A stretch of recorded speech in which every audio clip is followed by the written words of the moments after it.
Bienvenue à cette troisième capsule de la série sur la géométrie du triangle.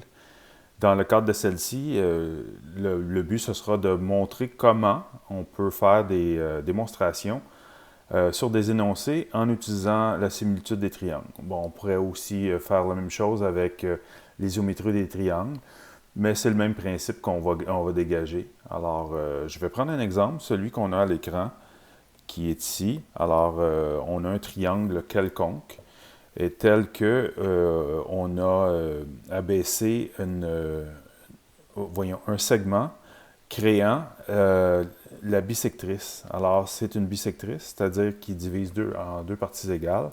On va démontrer une propriété euh, de, de cette figure qu'on appelle le théorème de la bisectrice, qui s'énonce ainsi: dans un triangle, la bisectrice d'un angle, donc ici, la bisectrice d'un angle, divise le côté opposé à cet angle, donc ce côté ici, en deux segments de longueur proportionnelle à celle des côtés adjacents à l'angle. On cherche donc à établir une proportion de cette mesure par rapport à celle-ci, et en égalité, donc une proportion à cette mesure par rapport à celle-là. Donc, on va commencer par s'ajouter des éléments à cette figure. On va se donner certaines mesures. Celle-ci, CD, on va l'appeler A1. On va appeler CAB, parce que c'est le côté opposé à B. Le côté opposé à C, c'est petit c, et celui-ci, on va l'appeler A2. On va chercher à faire notre démonstration avec ça. Et on va aussi faire un prolongement du côté AC, et on va se donner une parallèle, voyons, à la bisectrice AD.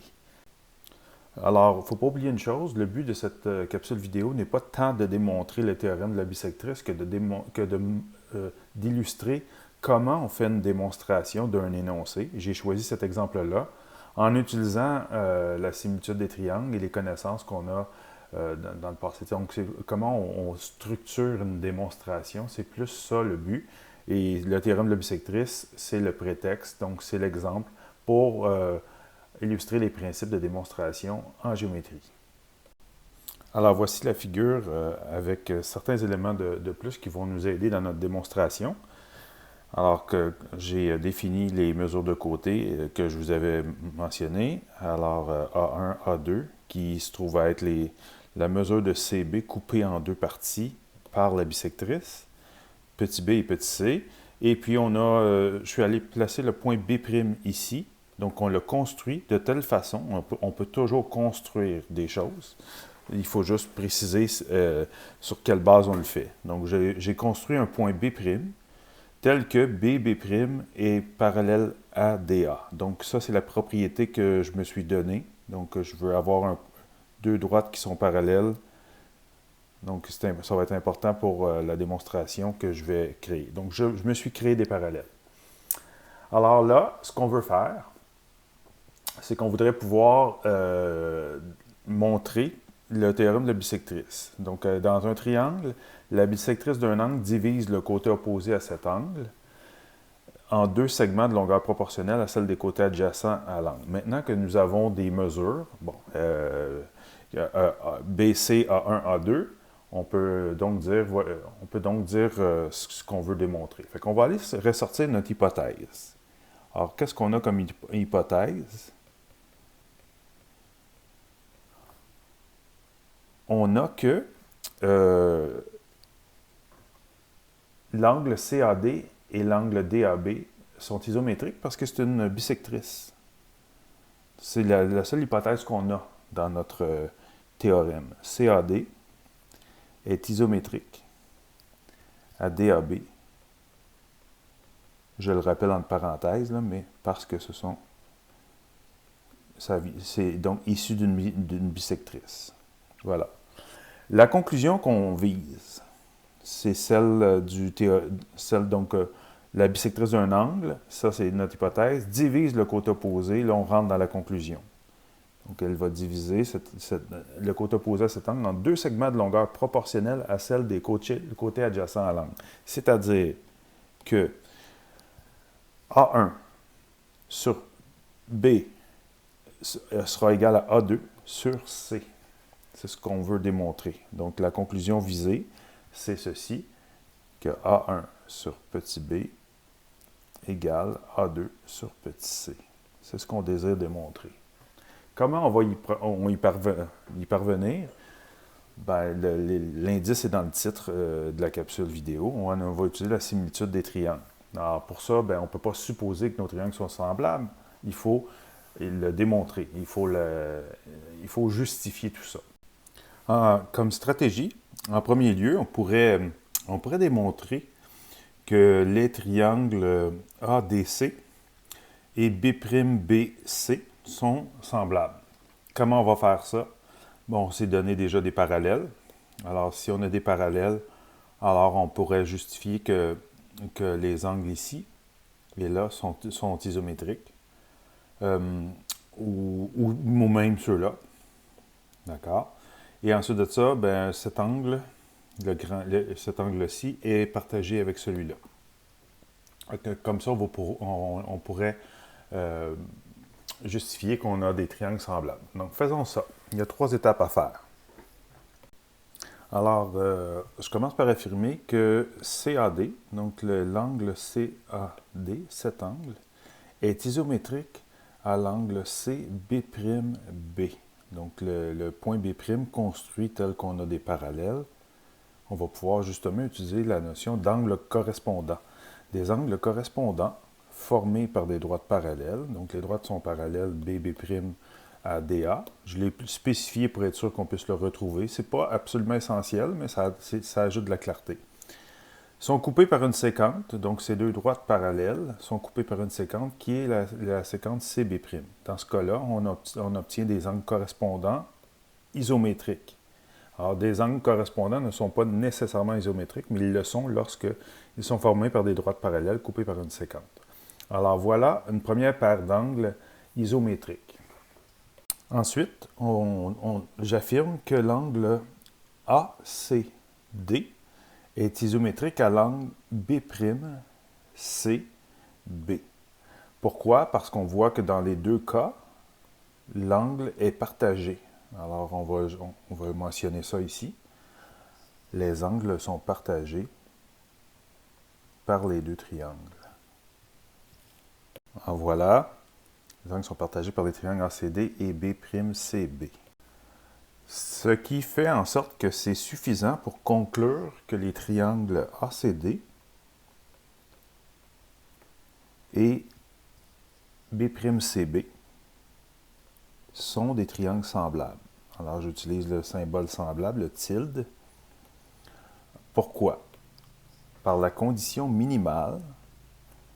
Alors, on pourrait nommer le théorème au complet, mais on peut aussi utiliser son nom. Par la condition minimale de similitude des triangles AA. Donc, il suffit d'avoir deux angles isométriques pour conclure que deux triangles sont semblables. Bon, j'ai rapporté la figure en dessous pour qu'on puisse la suivre durant la démonstration. Alors, maintenant, on a prouvé que les deux triangles sont semblables, mais c'est loin d'être suffisant. C'est pas ça qu'on veut du tout. On veut être capable de démontrer que cette mesure divisée par celle-ci est égale à celle-là divisée par l'autre. Donc, il va falloir aller plus loin que ça. Ce qu'on va faire, c'est qu'on va aller déterminer cet angle. Alors, ici, là, on sait déjà que celui-ci a la même mesure que celui-là. D'ailleurs, on va aller le coder sur la figure. Ça va nous aider à tirer des conclusions. Alors, on va se mettre la même cote qu'on a déjà. Et puis, ben là, c'est ça. On va aller tirer une conclusion sur l'angle AB. Alors, j'affirme que l'angle DAB, donc cet angle, DAB, est isométrique à l'angle B'BA parce que c'est des angles alternes internes formés par des droites parallèles. Donc, cette droite est parallèle à celle-là, on l'a déjà établi, coupée par une séquente, la séquente AB. ce qui fait en sorte que cet angle et celui-ci sont des angles alternes internes formés par des droites parallèles coupées par une séquence et seront donc isométriques. Alors, eux aussi méritent d'être codés comme étant des angles isométriques. Alors, cet angle était déjà isométrique à lui. Alors, on va dire que ces deux angles-là sont isométriques ensemble. Mais comme il était isométrique déjà, par transitivité, on va le dire, ils seront isométriques aussi tout à l'heure. Donc, voilà ce qu'on a pour l'instant. Alors, c'est le temps. On affirme que l'angle B'A est isométrique à l'angle CB'B. Pourquoi? Par transitivité de l'isométrie. On va souvent évoquer cet argument-là, la transitivité. Alors, la transitivité, on le retrouve dans beaucoup de relations, des relations d'égalité, la relation de similitude se fait aussi, relation de symétrie aussi. Alors, c'est quoi? Le cas le plus simple, si on dit que deux personnes ont la même taille, mettons, Alain a la même taille que Roger, et Roger a la même taille que Marc. Alors, on peut dire qu'Alain a la même taille que Marc. Alors, voilà, c'est transitif. Ici, c'est la relation d'égalité, avoir la même taille. Être transitif pour l'isométrie, ça veut dire ceci. Donc, dans ce cas-ci, on dit que B'A est isométrique à C',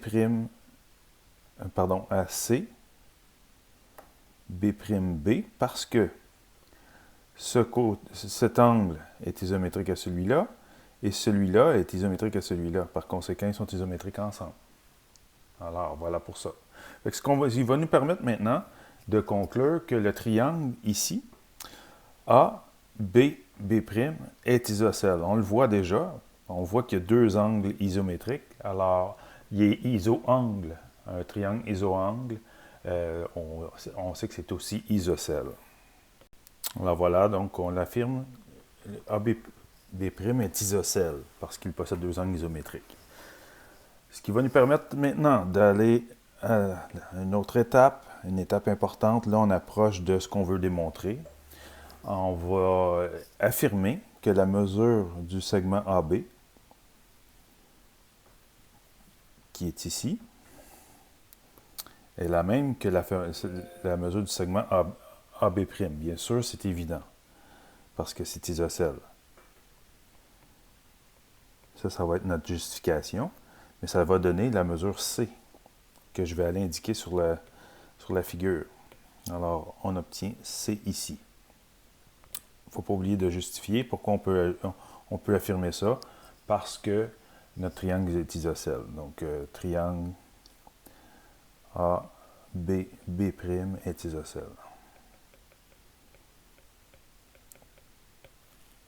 Maintenant, on a établi tout à l'heure que ce triangle est semblable au grand triangle ici. Ce qui veut donc dire que les mesures de leur côté sont proportionnelles. C'est-à-dire que la mesure de AC par rapport à la mesure de B'C est égale à la mesure de CD par rapport à la mesure de CB. Pour quelle raison? Toujours justifié. Les triangles ACD, donc c'était une affirmation qui a été démontrée. On peut maintenant s'en servir comme justification. Donc ACD est semblable à B'CB. Alors, je reviens là-dessus. Donc, on dit que la mesure de AC comparée à la mesure de B'C. Donc, ce côté est l'homologue de celui-là. Et dans les mêmes proportions que ce côté par rapport à ce côté, donc le grand pour le triangle. Donc, ça tombe sous le sens. Maintenant, on va aller remplacer ces mesures comme ça par les quantités qu'on a. Donc, AC, ça mesure petit b. B'C,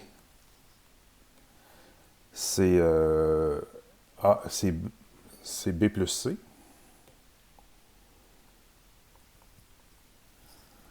Ensuite de ça, on a CD qui mesure A1 et CB qui mesure A1 plus A2. Pour quelle raison on peut affirmer ça? Dans des triangles semblables,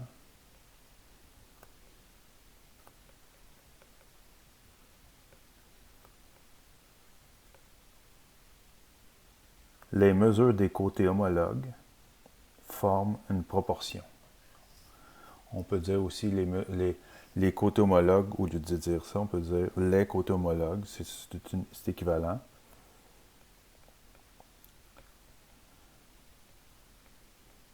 Côtés homologues ont des mesures proportionnelles.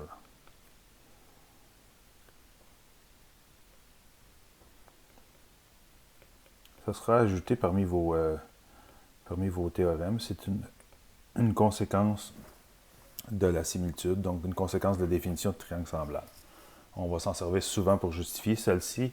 Et dans deux triangles semblables, les angles homologues sont isométriques. On va souvent se servir de ça. D'accord. Maintenant, on fait des manipulations algébriques.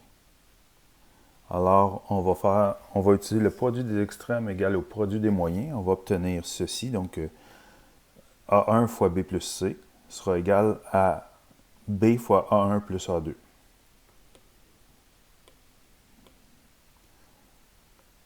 A1 fois B plus C égale à B fois A1 plus A2. Quelle justification on apporte à ça? Bon, on a juste à affirmer que c'est une propriété des proportions. On peut être plus précis aussi puis dire laquelle. Ici, c'est le produit des extrêmes égal au produit des moyens. OK, voilà.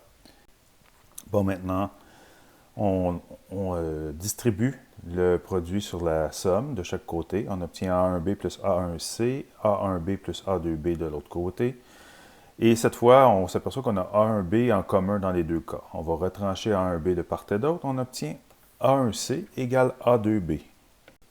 Cette fois, on divise par C de part et d'autre en premier lieu. Je vais y aller vraiment une étape à la fois. J'obtiens A1 égale à 2B sur C. Cette fois, je vais diviser par B de chaque côté. Et j'obtiens enfin A1B sur A2C. Ce qu'il fallait démontrer. Donc, le théorème de la bisectrice est démontré. Et je vous le rappelle que l'objectif de cette capsule, c'était de vous montrer comment on peut faire des démonstrations en se servant des conditions minimales sur les triangles.